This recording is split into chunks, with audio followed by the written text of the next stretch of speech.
నమస్తే, welcome to Telugu రాజ్యం. ప్రస్తుతం మనతో పాటున్నారు పొలిటికల్ అనలిస్ట్ కేఎస్ ప్రసాద్ గారు ఉన్నారు. సార్ నమస్తే.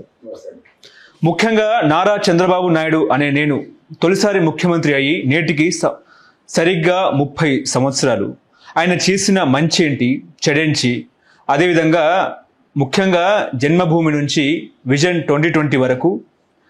కాకపోతే ఏంటంటే ఆయన మీద ఒక మచ్చ, వెన్నుపోటు పొడిచాడనే మచ్చ తన ప్రత్యర్థులు ఎప్పటికీ చేస్తూ ఉంటారు. ఈ మచ్చ చరిత్ర గుర్తుపెట్టుకుంటుందా లేదా? ఓవరాల్గా చంద్రబాబు ప్రస్థానం గురించి మీరేం చెప్తారు? అంటే 30 years కంప్లీట్ చేసుకున్నందుకు అభినందనలు. 30 సంవత్సరాల క్రితం అంటే రామారావు గారు తెలుగుదేశం పార్టీని నారా చంద్రబాబు నాయుడు గారు నందమూరి తెలుగుదేశం హస్ బికమ్ నారా తెలుగుదేశం అన్నది ఎస్టాబ్లిష్ అయింది. అది ఒక క్రైసిస్. అది ఆ క్రైసిస్ని అడ్రస్ చేయడానికి పార్టీ అందరూ ఏకతాటి మీదకి వచ్చారు. ఏదో సమ్ లిమిటెడ్ మెంబర్స్ రామారావు గారి దగ్గర ఉండి మిగిలినంతా తెలుగుదేశం పార్టీని పరిరక్షించుకోవడానికి ఒక ప్రతిచర్య కిందే చెప్పాలి దాన్ని. ఎందుకంటే ఎన్నాళ్ళు యాక్సెప్టెన్స్ ఉండదు దేనికి, otherwise they would have been done something else. So దగ్గర ఒక 50 నుంచి 57 మంది చంద్రబాబు నాయుడు గారికి ఒరిజినల్ స్ట్రెంత్ టీం ఉంటుంది ఇప్పుడు. ఓకే, అంటే ఎమ్మెల్యేలు అనండి లేదా కోర్ టీం ఆయనకి.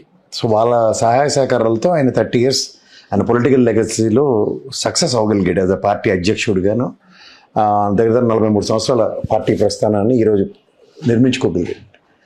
ముఖ్యంగా ఆయనకి ఆ టైంలో కేసీఆర్ లాంటి వాళ్ళు ఉండడం, జన్మభూమి, తర్వాత దాన్ని ఏమంటారు తెలుగుదేశం కార్యకర్తల్ని ఇలా వాళ్ళందరినీ ఒక తాటి మీద తీసుకురావడానికి ఎంత కాదన్నా కేసీఆర్ గారి కంట్రిబ్యూషన్ చాలా ఎక్కువ దాంట్లో. జన్మభూమి కమిటీలు కానీ తర్వాత ఇవన్నిట్లోనూ అది ఆయన యొక్క దృక్పథమే. అది తెలుగుదేశం పార్టీలో కార్యకర్తలకి ట్రైనింగ్లు ఇస్తూ ఒక పార్టీ ఐడియాలజీని గ్రాస్ రూట్ లెవెల్లో తీసుకెళ్ళడానికి ఆ రోజు 2001 దాకా ఆయనతో ఉన్న కోర్ టీంలో కేసీఆర్ గారిది ఒక వైటల్ రోల్. అది ఆయన ఎవరు అభివర్ణించలేము. అది కమిట్మెంట్ టు ద పార్టీ అన్నది ఆ స్థాయిలో అలాంటి వ్యక్తులు ఉండేవారు. తర్వాత లాల్జన్ బాషా గారి గురించి నేను ఎప్పుడు చెప్తూ ఉంటాను. ఆయన యాక్చువల్గా ఉన్నట్టు మొహం మీద చెప్పగలిగే సామర్థ్యం ఆయన ఒక్కడికే ఉండేది. చంద్రబాబు గారికి తప్పైనా రైట్ అని మొహం మీద చెప్పేసేవాడు ఆయన. ప్రజల యాక్సెప్టెన్స్ లేదనో లేదా నాయకులు అసంతృప్తిగా ఉన్నారనో ఇలాంటివన్నీ అప్డేట్స్ ఆయన దగ్గర నుంచి ఉండేవి. అట్లాంటి వాళ్ళతో కలిపి ఆయన ముందుకు వచ్చిన దాంట్లో ఓ సక్సెస్ ట్రాక్ అనుకోవాలి, లేదంటే whatever you name it as. Okay, but end of the day ఇవాళ ఉన్న ఈ ప్రైసెస్లో ఒక రీజనల్ పార్టీ యొక్క ఔన్నత్యం అంటే ప్రాంత పరిరక్షణ. ఆ సమైక్య రాష్ట్రంలో ఒక చంద్రబాబు నాయుడు గారి కన్నా ముందు రామారావు గారు కానీ లేకపోతే వీళ్ళు కానీ చంద్రబాబు నాయుడు గారు కానీ మీరు గమనించుకోగలిగితే దేశ రాజకీయాలను శాసించే అంత దృక్పథాలని నెలకొల్పగలిగారు. ఒకటి యునైటెడ్ ఫ్రంట్ అని రామారావు గారి ఆధ్వర్యంలో ఆ ఫ్రంట్ ఫామ్ చేసింది government. And the same scenario NDA కూటమిలో ఈయన కన్వీనర్గా ఒక ప్రస్థానం అంటే ద మొనాటమీ ఆఫ్ కాంగ్రెస్ని బ్రేక్ చేయడానికి తెలుగుదేశం ఒక ఈ 43 సంవత్సరాల్లో చాలా వైటల్ రోల్ ప్లే చేసిందని చాలాసార్లు చెప్పొచ్చు. కానీ అంత సామర్థ్యం ఉన్న తెలుగుదేశం ఈ టర్మ్ చాలా హీనాతిహీనంగా అంటే ఇప్పుడు చూడండి, మనకి ఒక వైరస్ వచ్చినా లేకపోతే మనకి సడన్గా ఏదైనా ఒక జ్వరం వస్తే మన యొక్క పనితీరులో ఒక బ్రేక్ వస్తుంది. లేదా మనకైనా యాక్సిడెంట్ కాలు ఇరిగిన ఏం చేసినా ఆ పేస్లో పనిచేయాలి. ఆ పేస్ అంతా ఇవాళతో ఎత్తుపోయింది ఈ టర్మ్తో చూస్తే. అండ్ ఈ type of surrendering politics Telugu Desam చరిత్రలో ఎప్పుడు చేయలేదు. ఆయన చేసే సంస్కరణలు ఏమంటారా? హైటెక్ సిటీ నుంచి క్వాంటమ్ వ్యాలీ వరకు ఇవన్నీ సంస్కరణలు ఉన్నాయి కదా సార్. సంస్కరణలు ఎలా అంటారు? హైటెక్ సిటీ అన్నది అది నిర్మల్ జనార్దన్ రెడ్డి గారి పునాదితో లేకపోతే చంద్రబాబు గారి ఆయనలో దాన్ని కంప్లీట్ అయింది. వాజ్పేయి గారు ఓపెన్ చేశారు. అంటే నేను అంటుంది ఏంటంటే ఇప్పుడు సే ఫర్ ఇన్స్టెంట్ ప్రపంచం పరుగు చంద్రబాబు నాయుడు గారు దాంట్లో సమన్వయపరుచుకుని ఆ మ్యారథాన్లో పరిగెట్టగలదు ఆయన. ఓకే, సో ఆ మ్యారథాన్ అన్నది ఎలా అయిందంటే మనకి ఐటీ రంగం ఆపర్చునిటీస్ క్రియేట్ చేసింది. ఒక పక్క కరువుతో వెలవలాడుతున్న రాష్ట్రం, పిల్లలు చదువుకున్నారు. ఆ టైంలో ఒక ఐటీ టెక్నాలజీ త్రూగా మన ఆర్థిక పురోగతిని రాష్ట్ర పరుగుని ఏది పక్కన ఉన్న బెంగళూరుతోనూ కానీ లేదంటే మహారాష్ట్రలో ఉన్న పూణే అండ్ మహారాష్ట్రతో కానీ అక్కడ నోయిడా ఢిల్లీతో కానీ Bengaluru and in the same చిన్న తమిళనాడుతో కానీ ఆ రేస్ కాంపిటేటివ్ లెవెల్ ఈయన పెంచుకోగలిగారు. ఆ పేస్ని ఎవరైనా అందుకు ఇప్పుడు మీరైనా మనం BA చదువుకుంటే ఆ రోజుల్లో డిగ్రీ గ్రాడ్యుయేట్ అని చాలా లెవెల్లో చూసేవారు. కానీ తదనంతర పరిణామాల్లో చదువులో పరివర్తనలు ఎలా వచ్చాయి? మనం BScలు చదివిన వాళ్ళని చూసాం, BSc మ్యాథ్స్ చేసిన వాళ్ళు, BSc ఫిజిక్స్ చేసిన వాళ్ళు స్థాయిలు వాళ్ళతో కాంపిటీట్ చేసే పరిస్థితి మనకు వచ్చింది. పూర్వం డిగ్రీ అంటే ఉంది, BSc అతి కష్టం మీద ఏదో ముక్కుతో ములుతో డిగ్రీలే కదా. తర్వాత ఒక కాంపిటేటివ్ లెవెల్లో చదువు విధానమే మారిపోయింది కదా. ఇంజనీరింగ్ కూడా మనం చిన్నప్పుడు మా బ్యాచ్తో అయితే ఎంసెట్లు అవి రాసుకున్నప్పుడు చాలా కష్టం అనిపించింది. తర్వాత ప్రైవేట్ ఇంజనీరింగ్ కాలేజీలు వచ్చిన తర్వాత ఎంతమంది ఇంజనీర్ల ఉత్పాదకత పెరిగింది. సో దిస్ ఆల్ మనం ఒక ర్యాలీలో పార్టిసిపేట్ చేసినప్పుడు మన సామర్థ్యం వాళ్ళ పరుగుకు అందుకునే నేపథ్యానికి వేదిక క్రియేట్ అయింది ఆయనకి ఆ టైంలో ఆపర్చునిటీ. ఇప్పుడు మీరు ఇప్పుడు క్వాంటమ్ వ్యాలీ అని మాట్లాడుతున్నాడు ఆయన, practically it is not feasible. ఇప్పుడు మనకు ఒక పేస్లో వర్క్ జరుగుతుంది అనుకోండి, దానికి యాడెడ్ అడ్జెక్టివ్స్. ఇప్పుడు ఉదాహరణకి మనకి ఒరాకల్ ప్లాట్ఫామ్ లేకపోతే ఎస్ఏపీ ప్లాట్ఫామ్ ఇట్లన్నిటి మీద ప్రాజెక్ట్స్ వేగంగా కంపెనీల్లో అడాప్ట్ చేసుకోవడానికి రెడీగా ఉన్నప్పుడు ఇక్కడ అమీర్పేటలో ఈ కోచింగ్ సెంటర్లు అన్నీ కలకలాడుతుండేవి, అవునా కదా? అవును. ఇప్పుడు ఎప్పుడైతే అక్కడ రెసిప్రొకేటివ్ యాటిట్యూడ్తో రిక్రూట్మెంట్లు లేక పైపచ్చి ఆ ప్లాట్ఫామ్ మీద వర్క్ చేయనప్పుడు కొత్త ప్లాట్ఫామ్ మీద ఎలా అప్డేట్ అవ్వాలని దాని మీద వీళ్ళు కూడా తయారవ్వాలి కదా. అంటే దే కెనాట్ అప్డేట్ ఇట్. అలాగే క్వాంటమ్ వ్యాలీ అన్నది ఆయన నోటికి మంచి మాటగా ఉంది. ఆయన విజనరీ లీడర్, ఆయనకైనా చెప్పుకుంటాడు కాబట్టి ఆ విజన్తో 20 ఏళ్ళకి తర్వాత సాఫ్ట్వేర్ రంగం పరిగెడుతుంది అనుకున్న దాంట్లో ఆపర్చునిటీ క్రియేట్ అయింది. అక్కడ స్టేట్ ఎన్హాన్స్ అయింది. Same scenario lot of opportunities have been created right now. మీరు క్వాంటమ్ వ్యాలీ అన్నా, లేకపోతే ఏఐ టెక్నాలజీ అన్నా, లేదంటే డ్రోన్తో చేసేదానికైనా అడాప్టబిలిటీ ఏదంటారు. ఇప్పుడు మనకి డ్రోన్లు పరిశ్రమ పెట్టాలి, లేదంటే ఒక ఏఐ టెక్నాలజీతో ఉన్నప్పుడు మన దేశ భౌగోళిక స్థితిగతులు జనాభా ప్రాతిపదిక మీద ఏఐ టెక్నాలజీతో అడాప్టబిలిటీ ఎలా ఉంటుంది? మేబీ ఇప్పుడు మన దగ్గర బిల్ గేట్స్ లాంటి వాళ్ళు లేకపోవచ్చు, లేదంటే సత్యనాథెల్లాడు బిల్ గేట్స్కి ఉపయోగపడవచ్చు. కానీ బిల్ గేట్స్ మళ్ళీ సత్యనాథెల్ని ఆంధ్రప్రదేశ్కి పంపించి ఇక్కడ ఏఐ టెక్నాలజీతో ఒక విస్తృతమైన ప్రాజెక్ట్ ప్రపంచంతో తలదీనిలాగా సాఫ్ట్వేర్కి ధీటుగా కమాన్ అన్న నేపథ్యం క్రియేట్ అయింది అనుకోండి, then we can talk about it. కానీ ఇక్కడ జరుగుతున్న పరిణామాల్లో ఒక వేదికకి అవకాశం కల్పించబడుతోంది అన్నది కాన్సెప్టే. కానీ అవకాశాలు అందిపుచ్చుకోవడానికి అవకాశం ప్రపంచం ఇస్తుంది అన్నది చూడాలి. ఇప్పుడు ప్రపంచం అంతా రోజు ఐటీ రంగంలో 100 రకాల ప్రాజెక్టులు అన్ని దేశాల నుంచి మనకి వచ్చినప్పుడు అడాప్టబిలిటీతో పరిగెట్టాం.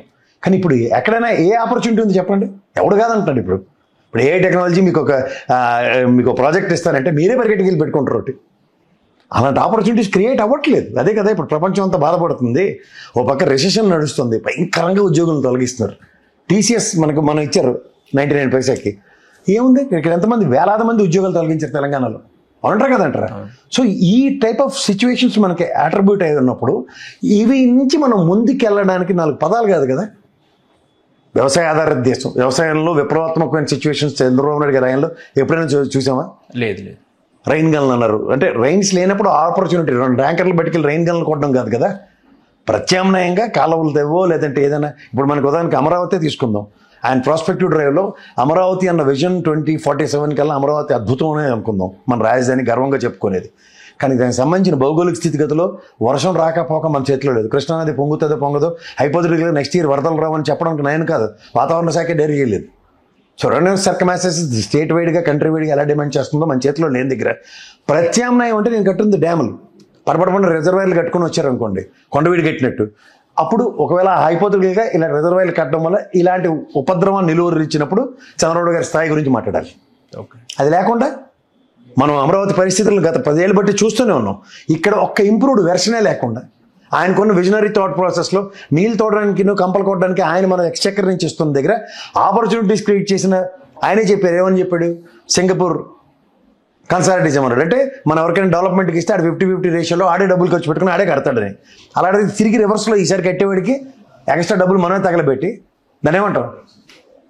నీళ్ళు తోడడానికి కంపలు కొట్టడానికి మన డబ్బులు ఖర్చు పెడుతున్నట్టు విజన్ ఎక్కడ ఉంది అన్నది కదా ప్రశ్న. ఓకే. కానీ కేఎస్ ప్రసాద్ గారు ముఖ్యంగా ఆగస్టు సంక్షోభం వచ్చినప్పుడు ఎన్టీఆర్ అభిమానులు కూడా చంద్రబాబు నాయుడుకి పట్టం కట్టారా అంటే ఏం చెప్తారు? ఆగస్టు సంక్షోభంలోనే చంద్రబాబు నాయుడు గారికి పట్టం కట్టబడింది. కానీ దానికి కూడా పునాదులు పడి ఉన్నాయి. పక్క చూడండి, మన పురంధేశ్వర గారు చంద్రబాబు నాయుడు గారి సమక్షంలోనే పవన్ కళ్యాణ్ని ముఖ్యమంత్రిని సంబోధించారు. నేను నాదెండ్ల మనోహర్ ముఖ్యమంత్రిని సంబోధించారు. మీరు జాగ్రత్తగా గమనిస్తే కొన్ని ఈక్వేషన్స్ ఎట్లా ఉంటున్నాయి, పెర్ముటేషన్స్ కాంబినేషన్స్ క్యాల్కులేట్ చేయండి.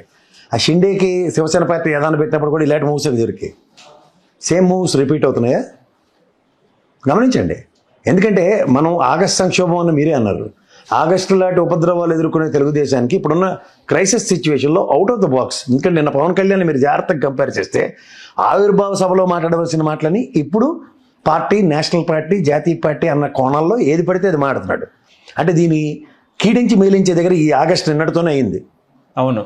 ఆగస్టు సంక్షోభానికి పునాది పడిందా అన్న కోణంలో కూడా ఆలోచించండి.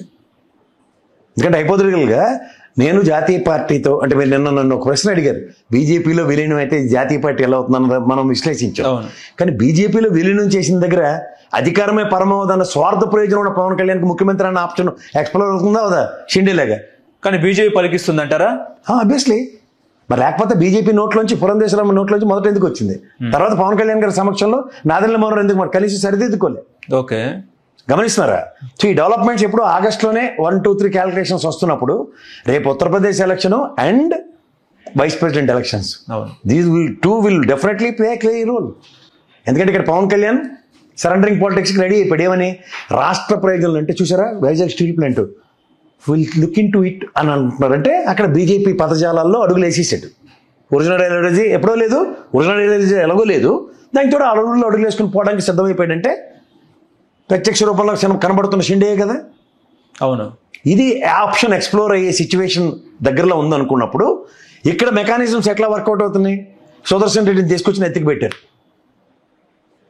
ఏదో సామెత ఉంటుంది చూడండి, వెనకాతల పొండు అల్లుడు వేద్యం అని అత్తకి. అదే పరిస్థితి ఉంది ఇప్పుడు. సుదర్శన్ రెడ్డిని కాదనలేని సిచ్యువేషన్. ఎందుకంటే తెలుగుదేశం ఈ 30 సంవత్సరాలు చంద్రబాబు గారి ముఖ్యమంత్రి ప్రస్థానం అంటే దానికి కర్త కర్మక్రియ ఆయనే. హలో, తెలుగు రాజ్యం ఛానల్ చూస్తున్నారా? సామాజిక, రాజకీయ, జీవన చిత్రణే తెలుగు రాజ్యం. అతిశయోక్తులు, అసత్యాలు ఉండవు. రాజకీయ కోణం కాదు, ప్రజా కోణమే కొలబద్ద. తెలుగు రాజ్యం వీక్షణ మీ ఉత్తమ అభిరుచికి నిదర్శనం.